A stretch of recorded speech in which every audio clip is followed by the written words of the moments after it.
to only see a small turnout. It's very disappointing when you're an election official. An election 22 months in the making enters its final hours today. Jackson County voters are casting ballots in the recall of County Executive Frank White. But in spite of property assessment, stadium, and other hot button issues raised in White's recall, it looks like a small percentage of voters will decide.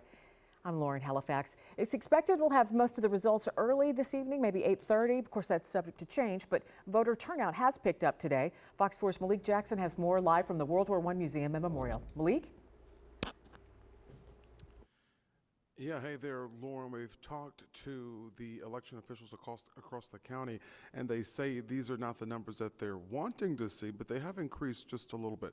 They're now expecting somewhere between 10 and 15% turnout across this county, but still a far cry from what they would like to see with such a big issue at stake. And in this case, it's whether or not Frank White will keep his job or be benched. I voted to recall Frank White. I am not going to vote for the recall. I voted to recall. Voters making their case for what they want for the future of their county at the ballot box, but not many are choosing to do so.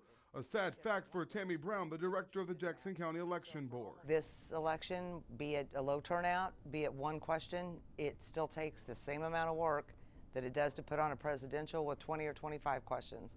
Everything has to be done exactly the same. But to the ones who are making the choice to head to the polls, one issue, while there are others, seems to be why they've made that decision. People who couldn't afford those kinds of property taxes would suffer. He's only showed up once in 43 meetings. Number one. Two, look at the debacle we have on their assessments. You guessed it, property assessments. For those wanting to keep White in office, it's not because they want to, but they are uncomfortable with the uncertainty if he's recalled. He's going to be gone in a year. It doesn't make much sense to me.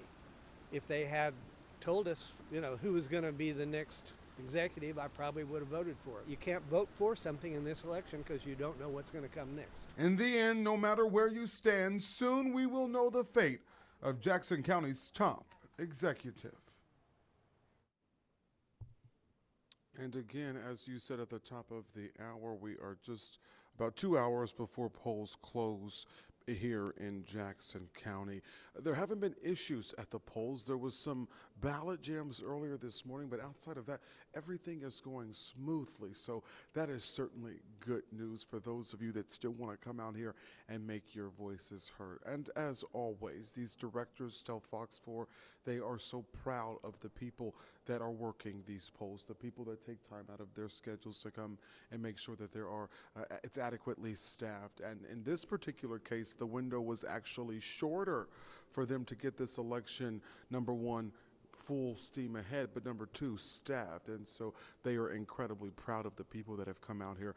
And as Tammy Brown told me, they did it. They did it. And in a late edition here, we talked to Lori Elam, the director with the Kansas City Board of Elections. So they run just here in Kansas City. She says that they haven't seen, as of 4:05 this afternoon, it was still under 10% as far as voter turnout goes. And she described that as, quote, very disappointing. Of course, we're on top of this. John, Lauren.